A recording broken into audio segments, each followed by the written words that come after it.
Welcome to Solve the Wall with Mrs. Owens, April 27th edition, part 2. In this edition, we will be covering elapsed time and two-step story problems. For this elapsed time, we're going to first talk about how to find time on a clock. This is standard 3.MD.1. And the first thing we need to do is look at our hour hand, which is right here. Our hour hand is pointing between the 10 and the 11 o'clock. So if we wanted to count the hours, we would go 1, 2, 3, 4, 5, 6, 7, 8, 9, 10. Since it's not on or past the 11, we're still in the 10 o'clock. For the minute hands, we are going to be counting by multiples of 5. And the reason being is that we have one little tick mark, 2, 3, 4, 5. So all these darker, longer tick marks are counting by groups of 5. So we go 5, 10, 15, 20, 25, 30. So this clock is showing 10:30. For our second clock, which is our ending time, we look right here, and it is just past the 12. So our hour is 12. And our minutes, we are going to count by 5 again. 5, but we can't go down here because we're not there yet. So instead of counting by 5s now, we're going to add on by multiples of 1. So 5, 6, 7. And we write 07 because our minutes always have 2 digits. Now the question is, how much time has gone past? If you've seen any of my prior screencasts, you will know I like doing a number line, which I'm going to show again. We create a number line. This is a fast, easy tool or model you can use to calculate elapsed time. On the left is our 10:30, and somewhere down here we need to get, let me back up, we need to get somewhere down here we need to get 12:07. So to begin, we are going to find a way, try to find some way of getting from 10:30, and I think what I want to do is go from 10:30, and I am this time going to add 30 minutes. I could count by 5s, but I know that 30 plus 30 is 60. So 10 hours plus 60 minutes takes me to the next to the next hour, which is 11 o'clock. Then I need to get from 11 o'clock to 12 o'clock. So I'm going to I like to use what we call mountains. So I'm going to make a big giant mountain here.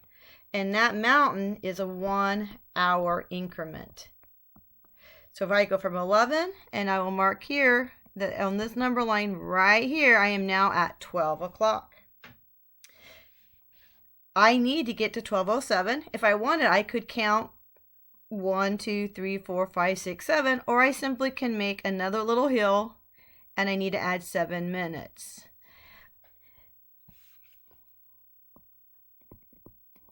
To calculate how much time has passed, I first look up here. We had 1 hour, and we had 30 plus 7. 30 plus 7 is 37, and these are not hours, these are actually minutes.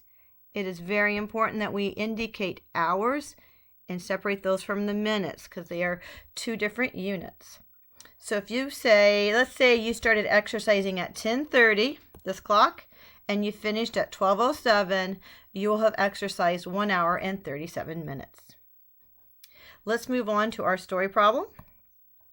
And for this story problem, we are doing standard 3.08.8.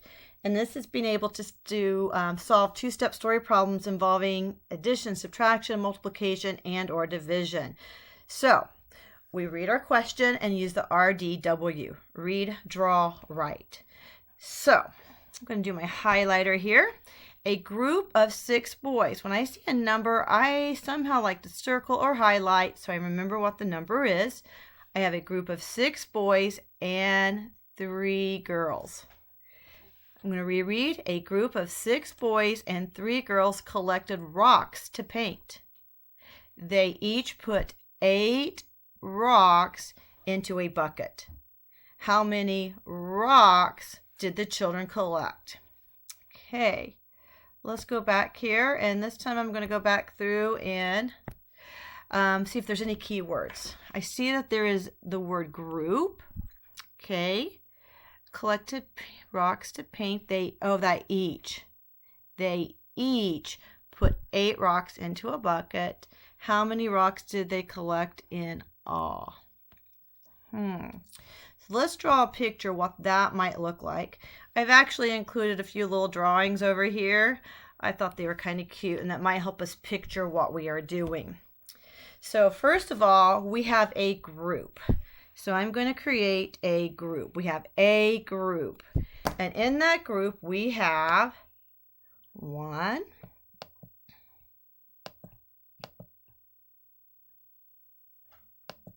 2, 3, 4, 5, 6 boys, and we have 1, 2, 3 girls. So it looks like we need to calculate how many children we have in all.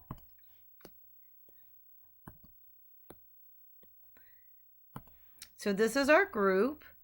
Our group is this total, but we need to figure out how many in all. So we have 6 here and 3 here. And since we want to know the total amount, we're going to go 6 plus 3 equals 9. We have 9 children or kids in all. So I've used this 6 and I've used this 3. And let's go back and read. Did I get everything? They collected, so each kid here collected rocks, and they each collected 8 rocks. So I'm going to draw another bar model or tape diagram down here, and I have 1, 2, 3, 4, 5, 6, 7, 8, 9. So I have my 9 kids, and this little boy right here, he collected 8 rocks. And so did this boy, because the problem says they each put 8 rocks into a bucket. So each child, so our first step was to figure out how many children there were. There were 9, and each child is putting 8, and I'm going to write that 8 represents our rocks, 8 rocks in a bucket.